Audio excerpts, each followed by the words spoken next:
নমস্কাৰ ডিজিটেল আসামলৈ আপোনালোক সকলোকে স্বাগতম জনাইছো সো আজিৰ উইকলি কাৰেন্ট এফেয়াৰ্সৰ ভিডিঅ'টিত আমি আলোচনা কৰিম 3 মাৰ্চৰ পৰা 9 মাৰ্চলৈকে যিখিনি মোস্ট ইম্পৰ্টেন্ট কুৱেশ্যন হয় এই সপ্তাহটোৰ এই গোটেইখিনি আমি আজিৰ এই ভিডিঅ'টিৰ জৰিয়তে কভাৰ কৰিম তো এইখিনিতে আপোনাক জনাব বিচাৰো যদি আপোনালোকে মান্থলি ইবুক পাৰচেজ কৰিব বিচাৰে কাৰেন্ট এফেয়াৰ্সৰ লিংক ডেসক্ৰিপচন বক্সত দিয়া আছে তাৰ পৰা আপোনালোকে পাৰচেজ কৰিব পাৰিব ইয়াত 2023 বৰ্ষৰ প্ৰতিটো মাহৰ আপোনালোকে কাৰেন্ট এফেয়াৰ্সৰ ইবুক পাব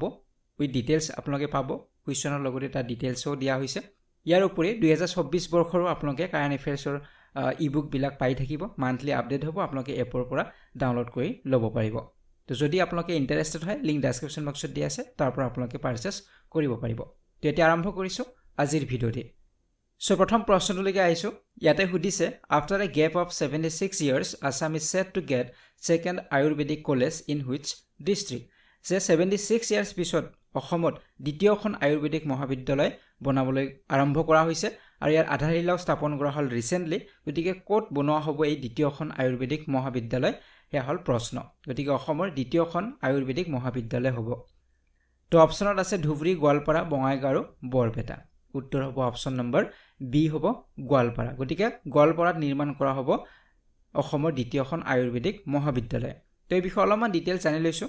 তো ইয়াতে কৈছে যে after A gap of 76 years পিছত অসমত দ্বিতীয়খন আয়ুৰ্বেদিক মহাবিদ্যালয়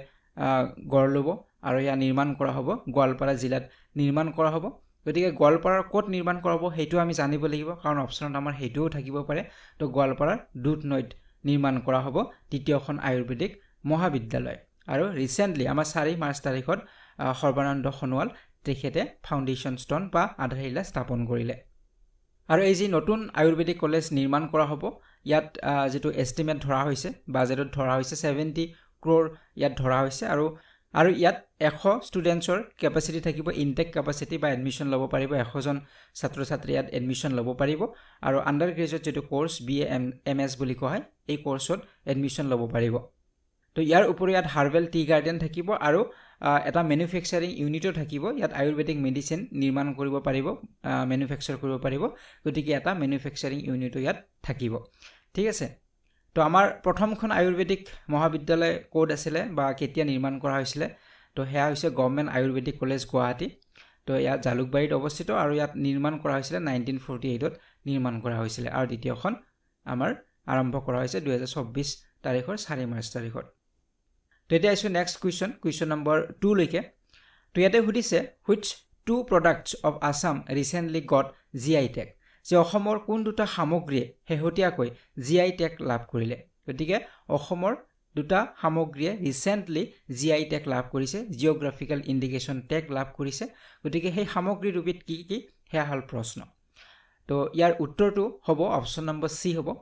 মাজুলী মাস্ক আৰু মাজুলীৰ মেনুস্ক্ৰিপ্ট পেইন্টিং মাজুলীৰ মুখা শিল্প আৰু হাসিপাতৰ চিত্ৰ গতিকে আমি সকলোৱে পৰিচিত মাজুলীৰ মুখা শিল্পৰ লগত আপোনালোকে ছবিত দেখিছে এয়া হৈছে মাজুলীৰ মুখা শিল্প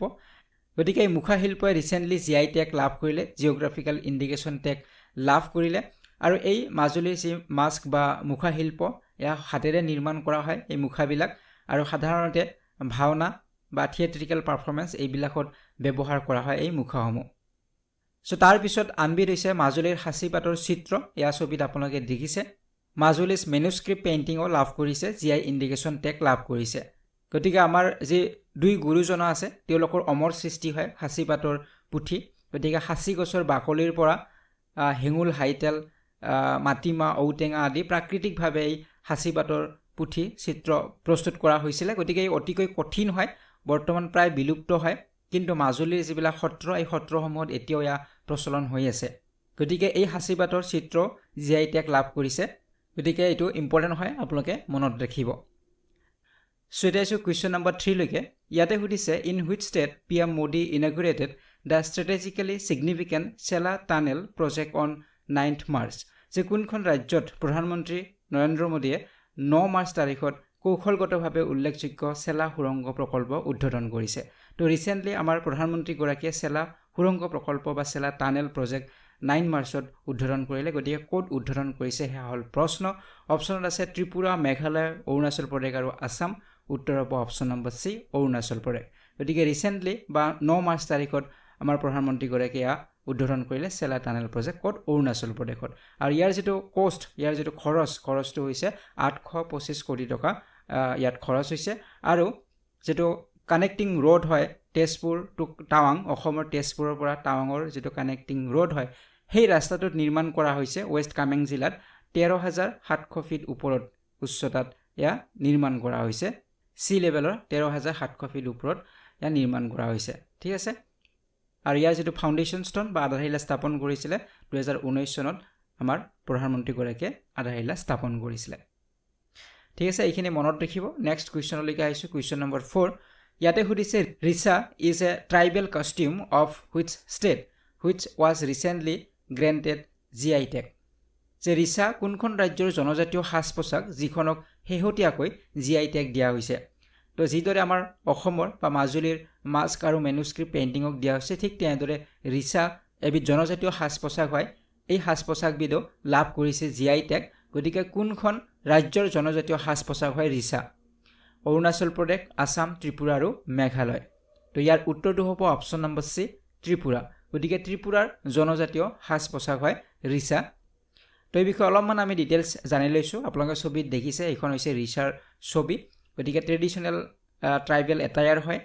তো এইখন হ্যান্ড ওভেন ক্লথ হয় আমাৰ যেনেদৰে গামোচা বনোৱা হয় ঠিক তেনেদৰে ইয়াক বনোৱা হয় হ্যান্ড ওভেন ক্লথ হয় আৰু সাধাৰণতে ফিমেল বা মহিলাসকলে ইয়াক ব্যৱহাৰ কৰে আপাৰ গাৰ্মেণ্ট হিচাপে ব্যৱহাৰ কৰে ওপৰৰ অংশত তেওঁলোকে ইয়া পৰিধান কৰে হেড গিয়াৰ হিচাপে ব্যৱহাৰ কৰে যেনেদৰে আপোনালোকে ইয়াত দেখিছে যে মূৰত ইয়া হেড গিয়াৰ হিচাপে ব্যৱহাৰ কৰিছে যিদৰে আমি কেতিয়াবা গামোচাখন মূৰত মাৰি লওঁ ঠিক তেনেধৰণে ব্যৱহাৰ কৰে ষ্টল হিচাপে ব্যৱহাৰ কৰিব পাৰে আৰু ইয়া এটা সন্মানৰ প্ৰতীক হয় যেনেদৰে আমাৰ গামোচাখন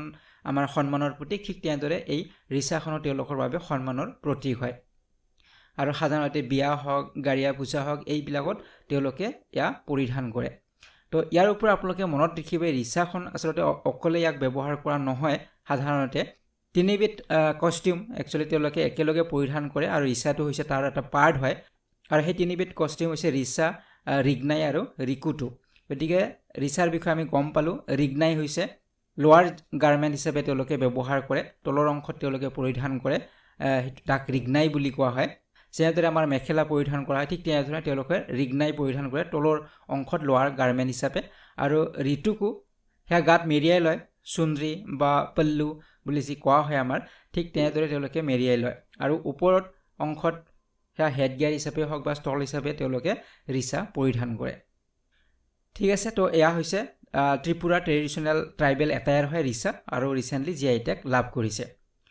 তেতিয়া আইছো নেক্সট কোৱেশ্চন নম্বৰ 5 লৈকে ইয়াতে সুধিছে Aditi scheme is related to which of the following areas যে অদিতি আঁচনি তলৰ কোনটো ক্ষেত্ৰৰ সৈতে জড়িত তলৰ কোনটো ক্ষেত্ৰৰ লগত জড়িত অদিতি আঁচনি health sector space technology defence sector আৰু এডুকেশ্যন সেক্টৰ তো ইয়াৰ উত্তৰটো হ'ব অপচন নম্বৰ সি হ'ব ডিফেন্স সেক্টৰ বা প্ৰতিৰক্ষা খণ্ডৰ লগত ই জড়িত হয় ডিফেন্স সেক্টৰৰ লগত জড়িত হয় অদিতি স্কিম তো ৰিসেন্টলি লঞ্চ কৰা হৈছে এই বিষয়ে আমি অলপমান ডিটেইলছ জানি লম সে 2024 যেটো ডেফ কানেক্ট যি অনুষ্ঠিত হৈ গল নিউ দিল্লীত 4 মাৰ্চ তাৰিখত তাত আমাৰ প্ৰতিৰক্ষা মন্ত্ৰী ৰাজনাথ সিং তেখেতে মুকলি কৰিছে এই আঁচনিখন অদিতি স্কিম বুলি কোৱা হয় আৰু ইয়াৰ ফুল ফৰ্মটো হৈছে একিং ডেভেলপমেন্ট অফ ইনোভেশন টেকনলজি গতিকে চমুকে অদিতি স্কিম বুলি কোৱা হৈছে অদিতি স্কিম আৰু এই স্কিমখনৰ মূল উদ্দেশ্য হৈছে যে আমাৰ ডিফেন্সত বা প্ৰতিৰক্ষা বিভাগত যিবিলাক আমাৰ টেকনলজি আছে সেই ক্ৰিটিক্যাল যিবিলাক টেকনলজি আছে সেইবিলাকক আৰু ইমপ্ৰুভ কৰিব লাগিব তাক ডেভেলপ কৰিব লাগিব তাৰ ক্ষেত্ৰত ইনোভেশন আনিব লাগিব নতুনত্ব আনিব লাগিব গতিকে তাৰ কাৰণে এই স্কিমখন লঞ্চ কৰা হৈছে আৰু যিবিলাক ইয়াত ষ্টাৰ্টআপ থাকিব ষ্টাৰ্টআপ বিলাকে ৰিচাৰ্চ কৰিব ডেভেলপমেন্ট কৰিব তেওঁলোকক সাহায্য বা অনুদান তেওঁলোকক দিয়া হ'ব হেয়া হৈছে 25 কোটি টকাৰ অনুদান তেওঁলোকক দিয়া হ'ব ষ্টাৰ্টআপছ বিলাকক ঠিক আছে তো এইটো আপোনালোকে মনত ৰাখিব সো ইয়াৰ যেটো ওভাৰভিউটো আমি চাও তো মূল যেটো অবজেক্টিভ হল ইয়াৰ উদ্দেশ্য হৈছে ইনোভেশন অনা ক্ৰিটিক্যাল এণ্ড ষ্ট্ৰেটেজিক যিবিলাক ডিফেন্স টেকনলজি আছে আমাৰ ডিফেন্সত প্ৰতিৰক্ষাত ইণ্ডিয়ান আৰ্মিত হওক এইবিলাকত যিবিলাক আমাৰ ক্ৰিটিক্যাল টেকনলজি আছে এইবিলাকৰ নতুনত্ব আনিব লাগিব ডেভেলপ কৰিব লাগিব হেতু হৈছে ইয়াৰ মূল উদ্দেশ্য আৰু যিবিলাক ষ্টাৰ্টআপে ইয়াত ৰিচাৰ্চ বা ডেভেলপমেন্টৰ কৰিব সেই ষ্টাৰ্টআপছ বিলাকক ইয়াত 25 কোটি টকাৰ গ্ৰেণ্ট ইন এইড বা অনুদান তেওঁলোকক দিয়া হ'ব আৰু ইয়াৰ টোটাল যেটো এই আঁচনিখনৰ যেটো বাজেট সেই বাজেট হৈছে 750 কোটি টকা আৰু এলোকেট কৰা হৈছে 2023-24 আৰু 25-26 ৰ বাবে 2023-24 25-26 বাবে 750 কোটি টকা ইয়াত এলট কৰা হৈছে ঠিক আছে আৰু ইয়াৰ মূল যেটো টাৰ্গেটটো হৈছে এপ্ৰক্সিমেটলি প্ৰায় 30টা যাতে ডিপ টেক ক্ৰিটিকেল আৰু ষ্ট্ৰেটেজিক টেকনলজি ডেভেলপ কৰিব পৰা যায় হেতু ইয়াৰ টাৰ্গেট লোৱা হৈছে ঠিক আছে তো এতিয়া আইছো নেক্সট কুৱেশ্যন নম্বৰ 6 লৈকে ইয়াতে সুধিছে এক্সাৰসাইজ সমুদ্ৰ Lakshman was conducted between India and which country যে ভাৰত আৰু কোনখন দেশৰ মাজত সমুদ্ৰ লক্ষ্মণ অনুশীলন অনুষ্ঠিত হৈছিল যে কোনখন দেশৰ মাজত কোন দুখন দেশৰ মাজত ভাৰতৰ মাজত আৰু আন কোনখন দেশৰ মাজত সমুদ্ৰ লক্ষ্মণ বুলি অনুশীলন বা এক্সাৰসাইজ অনুষ্ঠিত হৈছিল শ্ৰীলংকা মালয়েছিয়া ইণ্ডোনেছিয়া আৰু জাপান তো উত্তৰ হ'ব অপচন নম্বৰ বি হ'ব মালয়েছিয়া গতিকে মালয়েছিয়া আৰু ইণ্ডিয়াৰ মাজত এয়া সমুদ্ৰ লক্ষ্মণ অনুশীলন অনুষ্ঠিত হৈছিল তো এই বিষয়ে যদি আমি অলপমান ডিটেইলছ জানো যে এক্সাৰসাইজ ইয়াৰ নাম হৈছে সমুদ্ৰ লক্ষ্মণ আৰু ইয়া বিলেটাৰেল মেৰিটাইম এক্সাৰসাইজ হয় আৰু ইণ্ডিয়া আৰু মালয়েছিয়াৰ মাজত হৈছিল কেতিয়া হৈছিল হেয়া 28 ফেব্ৰুৱাৰীৰ পৰা 2 মাৰ্চলৈকে অনুষ্ঠিত হৈছিল কোষ্ট অফ বিশাখাপট্টনমত তো এইটো আপোনালোকে মনত ৰাখিব কোড হৈছিল তাৰ উপৰি ইয়াত যি নেভেল শিপ ব্যৱহাৰ কৰা হৈছে ইণ্ডিয়াৰ হৈছে ইণ্ডিয়ান নেভেল শিপ কিল্টন আৰু মালয়েছিয়াৰ আছিল ৰয়েল মালয়েছিয়ান শিপ কেডি লেকিৰ তো এইখিনি আপোনালোকে মনত ৰাখিব আৰু ইয়াৰ মূল যেটো উদ্দেশ্য হৈছে দুখন কান্ট্ৰিৰ মাজত যাতে এটা ৰিলেচন ভাল হয় বা ইণ্ডিয়ান নেভি হক বা মালয়েছিয়ান নেভিৰ মাজত যাতে এটা সুসম্পৰ্ক গঢ় লৈ উঠে তাৰ বাবে এই যেটো এক্সাৰসাইজটো কৰা হৈছিল তো এতিয়া নেক্সট কুৱেশ্যন নম্বৰ 7 লৈকে ইয়াতে সুধিছে মেলানোক্লামিছ Draupadi which was in discussion recently is related to which of the following যে হেউতিয়াকৈ আলোচনা চলি থকা মেলানোক্লামিছ দ্ৰৌপদী তলৰ কোনটোৰ সৈতে জড়িত গতিকে ৰিসেন্টলি ডিসকাশন হৈছে বা নিউজত চৰ্চা লাভ কৰিছে মেলানোক্লামিছ দ্ৰৌপদী গতিকে কিহৰ লগত জড়িত হয় এন্টি মেলেৰিয়া ড্ৰাগ হয় এ মেৰাইন স্পেচিছ হয় এন্টি ক্যান্সাৰ মেডিসিন হয় নে এক্সোপ্লেনেট হয় তো ইয়াৰ উত্তৰটো হ'ব অপচন নম্বৰ বি হ'ব এ মেৰাইন স্পেচিছ হয় এবিধ সাগৰীয় প্ৰজাতি হয় গতিকে ৰিসেন্টলি এবিধ সাগৰীয় প্ৰজাতি উদ্ধাৰ কৰা হৈছে বা হেয়া আৱিষ্কাৰ কৰা হৈছে পোৱা গৈছে আৰু ইয়াৰ নামকৰণ কৰা হৈছে মেলানোক্লামিছ দ্ৰৌপদী বুলি তো বিষয়ে অলপমান জানি লৈছো গতিকে জুলজিক্যাল সাৰ্ভে অফ ইণ্ডিয়া তেওঁলোকে নামকৰণ কৰিছে নতুন হেয়া মেৰাইন স্পেচিছ হয় সমুদ্ৰৰ এটা প্ৰজাতি পোৱা গৈছে আৰু এই প্ৰজাতিবিধৰ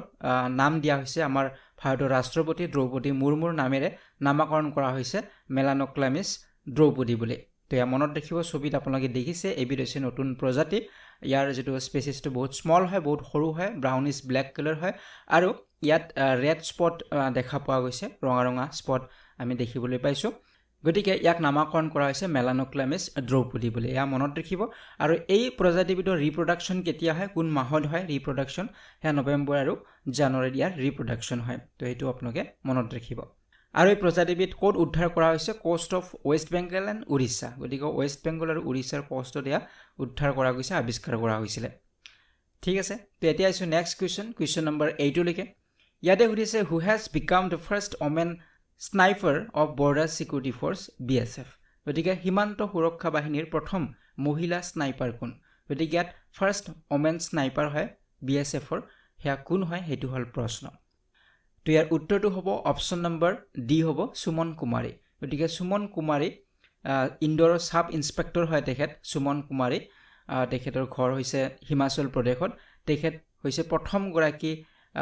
বিএসএফৰ প্ৰথম গৰাকী ওমেন স্নাইপাৰ হয় তো ইয়া আপোনালোকে দেখিছে ছবিত স্নাইপাৰৰ জৰিয়তে আমাৰ কি হয় টাৰ্গেট তেওঁলোকে লয় লক্ষ্যস্থান ভেদ কৰিব পাৰে বহুত দূৰৰ লক্ষ্যস্থানো এই স্নাইপাৰৰ জৰিয়তে কি কৰিব পাৰে ভেদ কৰিব পাৰে গতিকে বিএসএফৰ প্ৰথম গৰাকী মহিলা স্নাইপাৰ হৈছে সুমন কুমাৰী এটা আছে নেক্সট কুৱেশ্যন নম্বৰ 9 লৈকে ইয়াতে সুধিছে who took oath as the 24th prime minister of Pakistan যে পাকিস্তানৰ 24 সংখ্যক প্ৰধানমন্ত্ৰী হিচাপে কোনে শপত গ্ৰহণ কৰিলে তো ৰিসেন্টলি 24 সংখ্যক প্ৰধানমন্ত্ৰী হিচাপে পাকিস্তানৰ প্ৰধানমন্ত্ৰী হিচাপে শপত গ্ৰহণ কৰিলে কোনে কৰিলে তো ইয়াৰ উত্তৰ হ'ব অপচন নম্বৰ এ হ'ব শাহবাজ শৰীফ তো ৰিসেন্টলি পাকিস্তানৰ 24 সংখ্যক প্ৰধানমন্ত্ৰী হিচাপে শাহবাজ শৰীফে শপত গ্ৰহণ কৰিলে 4 মাৰ্চ তাৰিখত তেখেতে শপত গ্ৰহণ কৰিছে আৰু তেখেত যেটো পলিটিক্যাল পাৰ্টিৰ হয় সেই পলিটিক্যাল পাৰ্টিটোৰ নামও সুধিব পাৰে কেতিয়াবা তো নামটো হৈছে পাকিস্তান মুছলিম লীগ নৱাজ যাক PMLN পাৰ্টি বুলি জনা যায় আৰু তেখেতৰ যি অপোনেণ্ট আছিল প্ৰতিদ্বন্দ্বী আছিল হেয়া অমৰ আয়ুব আছিল তেখেতৰ পাৰ্টিটোৰ নাম হৈছে পাকিস্তান তেহৰিক ইনচাফ PTI পাৰ্টি বুলি কোৱা হয় আৰু তেওঁলোক এতিয়া পাৰ্লিয়ামেণ্টত অপজিশ্যন হিচাপে থাকিব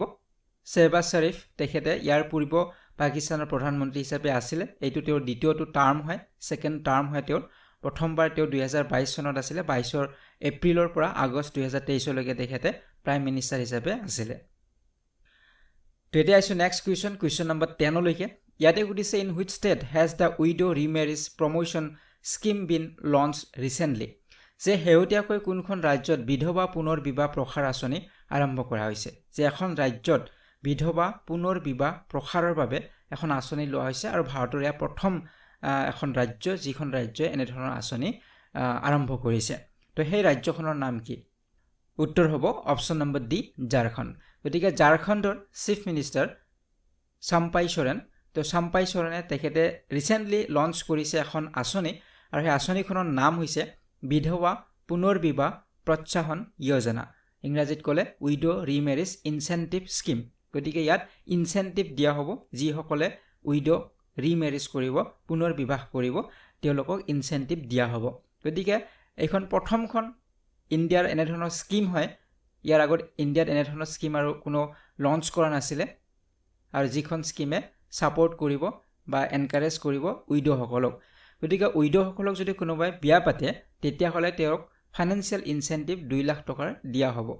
ৰিমেৰিৰ বাবে যিয়ে ৰিমেৰি কৰাৰ বাবে আগ্ৰহী হ'ব তেওঁক 2 লাখ টকা দিয়া হ'ব ইনচেন্টিভ হিচাপে তো ইয়াৰ এলিজিবিলিটি ক্ৰাইটেৰিয়াও আছে সকলোকে দিয়া নহয় ইয়াৰ এলিজিবিলিটি ক্ৰাইটেৰিয়াখিনি ফুলফিল হ'ব লাগিব আৰু সেয়া হৈছে যিয়ে বিয়া পাতিব তেওঁৰ মেৰিজেবল এজ হ'ব লাগিব বিয়াৰ উপযুক্ত বয়স তেওঁৰ হ'ব লাগিব তেওঁ গভৰ্ণমেণ্ট এমপ্লয় হ'ব নালাগিব চৰকাৰী চাকৰিয়াল হ'ব নালাগিব পেঞ্চনাৰ হ'ব নালাগিব ইনকাম টেক্স দিয়া মানুহ হ'ব নালাগিব ব্যক্তি হ'ব নালাগিব গতিকে তেনে ধৰণৰ কিছু এলিজিবিলিটি ক্ৰাইটেৰিয়া আছে এইখিনি ফুলফিল কৰিব লাগিব ইয়াৰ উপৰিও ৰিমেৰিজৰ এবছৰৰ ভিতৰত তেওঁলোকে এপ্লাই কৰিব লাগিব আৰু আগৰ স্বামী আগৰ হাজবেণ্ডৰ মৃত্যুৰ চাৰ্টিফিকেট ডেথ চাৰ্টিফিকেটৰ সাবমিট কৰিব লাগিব তো এনে ধৰণৰ কিছু এলিজিবিলিটি ক্ৰাইটেৰিয়া আছে তো এই আঁচনিখনৰ নাম হৈছে বিধৱা পুনৰ বিবাহ প্ৰোৎসাহন যোজনা বুলি কোৱা হয় আৰু কোনে লঞ্চ কৰিছে ঝাৰখণ্ডত লঞ্চ কৰা হৈছে তো এতিয়া আছো নেক্সট কুৱেশ্যন নম্বৰ 11 লৈকে ইয়াতে সুধিছে in which state did PM Modi inaugurate India's first under water metro' যে কোনখন ৰাজ্যত ভাৰতৰ প্ৰথমখন পানীৰ তলৰ মেট্ৰ' উদ্বোধন কৰিছে আমাৰ প্ৰধানমন্ত্ৰীগৰাকীয়ে গতিকে আণ্ডাৰ ৱাটাৰ মেট্ৰ' ইয়াত উদ্বোধন কৰাৰ কথা কৈছে ৰিচেণ্টলি আৰু ইণ্ডিয়াৰ প্ৰথম আণ্ডাৰ ৱাটাৰ মেট্ৰ' হয় তো মহাৰাষ্ট্ৰ উত্তৰ প্ৰদেশ কৰ্ণাটক নে ৱেষ্ট বেংগল তো উত্তৰ হ'ব অপচন নম্বৰ ডি হ'ব ৱেষ্ট বেংগল গতিকে 6 মাৰ্চ তাৰিখত আমাৰ প্ৰধানমন্ত্ৰীগৰাকীয়ে ইনাগুৰেট কৰিছে ইণ্ডিয়াৰ প্ৰথম আণ্ডাৰ ৱাটাৰ মেট্ৰ' ছেকশ্যন কলকাতাত ইয়া উদ্বোধন কৰা হৈছে ৱেষ্ট বেংগলৰ কলকাতাত ইয়া উদ্বোধন কৰা হৈছে আৰু ইয়াৰ যেটো ডিসটেন্স কিমান কভাৰ কৰিব এই মেট্ৰ' কানেকশ্যনটোৱে হেয়া 16.6 কিলোমিটাৰ ইয়া কভাৰ কৰিব আৰু কোন নদীৰ তলেৰে এই টানেলটো বনোৱা হৈছে যি আণ্ডাৰ ৱাটাৰ যি মেট্ৰ' বনোৱা হৈছে হেয়া হৈছে হুগলি ৰিভাৰ তো হেটো প্ৰশ্ন সুধিব পাৰে যে কোন নদীৰ তলেৰে বনোৱা হৈছে হেয়া হুগলি ৰিভাৰৰ তলেৰে বনোৱা হৈছে আৰু ইয়া কলকাতাত কানেক্ট কৰিব হাওৰা আৰু সল্ট লেকক কানেক্ট কৰিব তো ইয়াৰ ওপৰত মনত ৰাখিব হাওৰা যেটো মেট্ৰ' ষ্টেচন হ'ব হাওৰাত যেটো মেট্ৰ' ষ্টেচন হ'ব সেই ষ্টেচনটো হ'ব ডিপেষ্ট ষ্টেচন হ'ব গোটেই দেশৰ ভিতৰতে হেয়া ডিপেষ্ট ষ্টেচন হয় 32 মিটাৰ বিলো দা ৱাটাৰ লেভেলত 32 মিটাৰ তলত ইয়া নিৰ্মাণ কৰা হৈছে হাওৰা মেট্ৰ' ষ্টেচনটো ঠিক আছে ডিপেষ্ট ষ্টেচন বুলি যদি সুধে হাওৰা মেট্ৰ' ষ্টেচন হ'ব তো এইটো আপোনালোকে মনত ৰাখিব তো ইয়াৰ ওপৰত ইয়াত এটিঅৰ ব্যৱস্থা থাকিব এই যিবিলাক মেট্ৰ' ট্ৰেইন হ'ব অটোমেটিক ট্ৰেইন অপাৰেশ্যন বুলি কোৱা হয় অটোমেটিক ট্ৰেইন অপাৰেশ্যন যেতিয়া মটৰমেনে এটা বুটন প্ৰেছ কৰিব তেতিয়া অটোমেটিক্যালি নেক্সট ষ্টেচনত লৈকে সেই ট্ৰেইনখন যাব গতিকে এটিঅ সিস্টেম থাকিব অটোমেটিক ট্ৰেইন অপাৰেটৰ থাকিব অটোমেটিক্যালি অপাৰেট কৰিব এটা ষ্টেচনৰ পৰা হেয়া প্ৰেছ কৰি দিব আনটো ষ্টেচনত গৈ ৰ'ব সো ঠিক আছে তো এইখিনি আপোনালোকে ডিটেইলছ মনত ৰাখিব নেক্সট কুৱেশ্যনলৈকে আহিছো কুৱেশ্যন নম্বৰ 12 ইয়াতে সুধিছে who won the first prize in the national youth parliament festival 2024 যে ৰাষ্ট্ৰীয় যুৱ সংসদ মহোৎসৱ 2024ৰ প্ৰথম পুৰস্কাৰ কোনে লাভ কৰিছে তো ৰিসেন্টলি আমাৰ অনুষ্ঠিত হৈ গৈছে নেশ্যনেল ইউথ পাৰ্লিয়ামেণ্ট ফেষ্টিভেল ইউথসকলক ইয়াত পাৰ্টিচিপেট কৰিছে তিনিটা লেভেলত হৈছিল ডিস্ট্ৰিক্ট লেভেলত হৈছে তাৰ পিছত ষ্টেট লেভেলত হৈছে আৰু ষ্টেট লেভেলত যিসকলে ভাল পাৰফৰ্মেন্স কৰিছে তেওঁলোকক ফাইনেলৰ বাবে দিল্লীলৈকে লৈ অহা হৈছিল আৰু তাত সিলেক্ট কৰা হৈছে গতিকে এই যি ৰাষ্ট্ৰীয় যুৱ সংসদ মহোৎসৱ অনুষ্ঠিত হ'ল ইয়াত কোনে পুৰস্কাৰ লাভ কৰিছে প্ৰথম পুৰস্কাৰ কোনে লাভ কৰিছে সেইটো হ'ল প্ৰশ্ন আৰু ইয়াৰ উত্তৰ হ'ব যতীন ভাস্কৰ দুগ্গল যেটো অপচন নম্বৰ বি গতিকে নেশ্যনেল ইউথ পাৰ্লিয়ামেণ্ট ফেষ্টিভেল ইয়া অনুষ্ঠিত হৈছে 9 ফেব্ৰুৱাৰীৰ পৰা আৰম্ভ হৈছিলে 6 মাৰ্চলৈকে অনুষ্ঠিত হৈছে গতিকে তিনটা কেটেগৰীত হৈছে মই অলৰেডি কৈছো ডিস্ট্ৰিক্ট লেভেলত হৈছে তাত সিলেক্ট হোৱাবিলাক ষ্টেট লেভেলত আৰু ষ্টেটত ভাল পাৰফৰ্মেন্স কৰাবিলাক ফাইনালি তেওঁলোক ফাইনেলৰ বাবে তেওঁলোক সিলেক্ট কৰা হৈছিল ঠিক আছে তো এনেদৰে তিনটা লেভেলত ইয়াত অনুষ্ঠিত হৈছিল আৰু ইয়াৰ যেটো থিমটোৰ ওপৰত প্ৰশ্ন সুধিব পাৰে নেশ্যনেল ইউথ পাৰ্লিয়ামেণ্ট ফেষ্টিভেলৰ যেটো থিম আছিল এই বছৰৰ সেইটো আছিল young voices engage and empower for nations transformation গতিকে ইয়াত ইয়ং ভয়েসৰ কথা কোৱা হৈছে গতিকে ইয়ং জেনাৰেশ্যনৰ তেওঁলোক যেটো এংগেজ যদি কৰা হয় তেওঁলোকক যদি এম্পাৱাৰ কৰা হয় তেতিয়া আমাৰ নেশ্যনৰ ট্ৰান্সফৰমেশ্যন হ'ব হলনি হ'ব পৰিৱৰ্তন হ'ব আৰু আমাৰ গোটেই নেশ্যনৰ যদি ট্ৰান্সফৰমেশ্যন কৰিব লাগে ইয়ং জেনাৰেশ্যনে কৰিব তো সেইটো এটা থিম ইয়াত ৰখা হৈছিল তো যিকিনক ইয়াত প্ৰথম যি পুৰস্কাৰ লাভ কৰিলে ইয়া হাৰিয়ানাৰ হয় তেখেত যতীন ভাস্কৰ দুগ্গল হয় আৰু সেকেন্ড প্ৰাইজ পাইছে তামিলনাডুৰ বৈষ্ণৱ পিছাইয়ে পাইছে আৰু থাৰ্ড হৈছে ৰাজস্থানৰ কনিষ্ক শৰ্মাই পাইছে গতিকে প্ৰথম গৰাকী হৈছে পুৰুষ হয় আৰু বাকি দুই গৰাকী মহিলা হয় ঠিক আছে তো এইখিনি আপোনালোকে মনত ৰাখিব নেক্সট কোৱেশ্চনলৈকে আহিছে কোৱেশ্চন নম্বৰ 13 ইয়াতে সুধিছে which country has become the new member of the military alliance NATO যে কোনখন দেশ সামৰিক মিত্ৰতা নেটোৰ নতুন সদস্য হৈ পৰিছে তো ৰিসেন্টলি নেটোৰ নতুন সদস্য ইয়াত মেম্বাৰ কান্ট্ৰি হিচাপে ইয়াত অন্তৰ্ভুক্ত হৈছে গতিকে কোনখন কান্ট্ৰি ৰিসেন্টলি মেম্বাৰ কান্ট্ৰি হিচাপে নেটোৰ মেম্বাৰ কান্ট্ৰি হিচাপে ইয়াত অন্তৰ্ভুক্ত হৈছে তো ইয়াৰ উত্তৰ হ'ব অপচন নম্বৰ ডি হ'ব সুইডেন গতিকে ৰিসেন্টলি সুইডেনে নেটোৰ মেম্বাৰ কান্ট্ৰি হিচাপে অন্তৰ্ভুক্ত হৈছে গতিকে ইউৰোপিয়ান কান্ট্ৰি হয় সুইডেন তেওঁলোকে অফিচিয়েলি মেম্বাৰ হৈছে নেটোৰ মেম্বাৰ হৈছে নৰ্থ আটলান্টিক ট্ৰেটি অৰ্গানাইজেশ্যনৰ মেম্বাৰ হিচাপে তেওঁলোকে অন্তৰ্ভুক্ত হ'ল আৰু এতিয়া নেটোৰ মেম্বাৰ কান্ট্ৰি হ'ব 32 মেম্বাৰ কান্ট্ৰি হ'ব ঠিক আছে টোটাল কিমান মেম্বাৰ কান্ট্ৰি হ'ব হেতু এটা প্ৰশ্ন সুধিব পাৰে গতিকে 32 মেম্বাৰ কান্ট্ৰি হ'ব নেটোৰ তো এতিয়া আইছো নেক্সট কোৱেশ্চন নম্বৰ 14 লৈকে ইয়াতে সুধিছে what is the main theme of the world wild life day 2024 যে বিশ্ব বন্যপ্ৰাণী দিৱসৰ 2024 ৰ মূল বিষয়বস্তু কি আছিল হেতু হল প্ৰশ্ন ইয়াৰ মূল যেটো থিম বিশ্ব বন্যপ্ৰাণী দিৱসৰ হ্যা কি আছিল হেতু হল প্ৰশ্ন তো ইয়াৰ উত্তৰটো হ'ব অপচন নম্বৰ সি হ'ব connecting people and planet exploring digital innovation and wildlife conservation যে মানুহ আৰু গ্ৰহৰ সংযোগ বন্যপ্ৰাণী সংৰক্ষণৰ ডিজিটেল উদ্ভাৱনৰ অন্বেষণ গতিকে বন্যপ্ৰাণী সংৰক্ষণৰ ক্ষেত্ৰত আমি ডিজিটেল ইনোভেশন ব্যৱহাৰ কৰিব লাগিব ওয়াইল্ড লাইফক যদি আমি প্ৰটেক্ট কৰিব বিচাৰো বন্যপ্ৰাণীবিলাক যদি প্ৰটেক্ট কৰিব বিচাৰো সুৰক্ষা দিব বিচাৰো তেনেহলে আমি ডিজিটেলি ইমপ্ৰুভ হ'ব লাগিব আপগ্ৰেড হ'ব লাগিব সেই বিষয়ে ইয়াত কোৱা হৈছে হেতু আছিল ইয়াৰ মূল থিম তো ইয়াত আন এটা প্ৰশ্ন আহিব পাৰে যে বিশ্ব বন্যপ্ৰাণী দিৱস কেতিয়া পালন কৰা হয় তো ওয়াৰ্ল্ড ওয়াইল্ড লাইফ ডে হ্যা এনুৱেলি প্ৰতি বছৰে 3 মাৰ্চ তাৰিখত পালন কৰা হয় এটো মনত ৰাখিব 3 মাৰ্চত পালন কৰা হয় বিশ্ব বন্যপ্ৰাণী দিৱস এটো আপোনালোকে মনত ৰাখিব গতিকে ইয়াত এটা এৱাৰনেছ ক্ৰিয়েট কৰা হয় যিবানবিলাক আমাৰ ওয়াইল্ড এনিমেলছ বা প্লেন্টছ আছে হেলোকক যেটো সুৰক্ষাৰ কাৰণে আৰু এই বছৰৰ যেটো থিমটো আছিল connecting people and planet exploring digital innovation in wildlife conservation তেতিয়া আছে আজি ভিডিঅ'ৰ শেষৰ প্ৰশ্ন কোৱেশ্চন নম্বৰ 15 লৈকে ইয়াতে উঠিছে what was the theme of international women's day 2024 যে 2024 চনৰ আন্তঃৰাষ্ট্ৰীয় মহিলা দিৱসৰ বিষয়বস্তু কি আছিল যে আন্তঃৰাষ্ট্ৰীয় মহিলা দিৱস ইন্টাৰনেশ্যনেল ওমেন্স ডে থিম কি হয় হেতু হল প্ৰশ্ন তো ইয়াৰ উত্তৰটো হ'ব অপচন নম্বৰ এ হ'ব invest in women accelerate progress invest in women accelerate progress হৈছে এই বছৰৰ থিম তো কেতিয়া পালন কৰা হয় এই বিষয়ে আমি সকলোৱে জানো যে ওমেন্স ডে পালন কৰা হয় 8 মাৰ্চ তাৰিখত পালন কৰা হয় প্ৰতি বছৰে তো ইয়া গ্লোবেলি পালন কৰা হয় সেলিব্ৰেট কৰা হয় আৰু ইউনাইটেড নেশ্যনে ইয়াক আৰম্ভ কৰিছিল 1975ত আৰম্ভ কৰিছিল তাৰ 2 বছৰ পিছত 1977ত ইউএন জেনাৰেল এছেম্বলিত ইনভাইট কৰা হৈছিল মেম্বাৰ ষ্টেটছ বিলাকক পালন কৰাৰ বাবে 8 যেটো মাৰ্চ হয় 8 মাৰ্চত এজ এ ইউএন ডে হিচাপে for women's rights and world peace হিচাপে তো এইখিনিতে আপোনালোকে আন এটা কথা মনত ৰাখিব যে ইয়াত থিমৰ কথা যদি সুধে তো invest in women accelerate progress এটো হল ইয়াৰ থিম আছিল মেইন থিম আছিল যে ইনভেস্ট ইন ওমেন সো ওমেনৰ ক্ষেত্ৰত ইনভেস্ট কৰিব লাগিব শিক্ষাৰ ক্ষেত্ৰতে হওক মহিলা শিক্ষাৰ ক্ষেত্ৰতে হওক মহিলা সবলীকৰণৰ ক্ষেত্ৰতে হওক এইবিলাকৰ ক্ষেত্ৰত যথেষ্ট ইনভেস্ট কৰিব লাগিব আৰু তেতিয়া সেই মহিলাসকলে কি কৰিব পাৰিব এক্সেলাৰেট কৰিব পাৰিব প্ৰগ্ৰেছ আৰু প্ৰগ্ৰেছ মানে অকল নিজৰ প্ৰগ্ৰেছ নহয় অকল মহিলাসকলৰ নিজৰ ব্যক্তিগত উন্নতিৰ কথা ইয়াত কোৱা হোৱা নাই ব্যক্তিগত উন্নতিৰ লগতে আমাৰ সমাজখনৰ উন্নতি হ'ব আমাৰ দেশৰ ইকনমি ডেভেলপ হ'ব গতিকে সেই কাৰণে ইনভেষ্ট কৰিব কোৱা হৈছে ইয়াতে থিমটো ৰখা হৈছে ইনভেষ্ট ইন ওমেন এক্সেলাৰেট প্ৰগ্ৰেছ যদি ইনভেষ্ট কৰা হয় মহিলাৰ ওপৰত তেনেহ'লেহে এক্সেলাৰেট হ'ব প্ৰগ্ৰেছটো তো সেইটোৰ কথা ইয়াত কোৱা হৈছে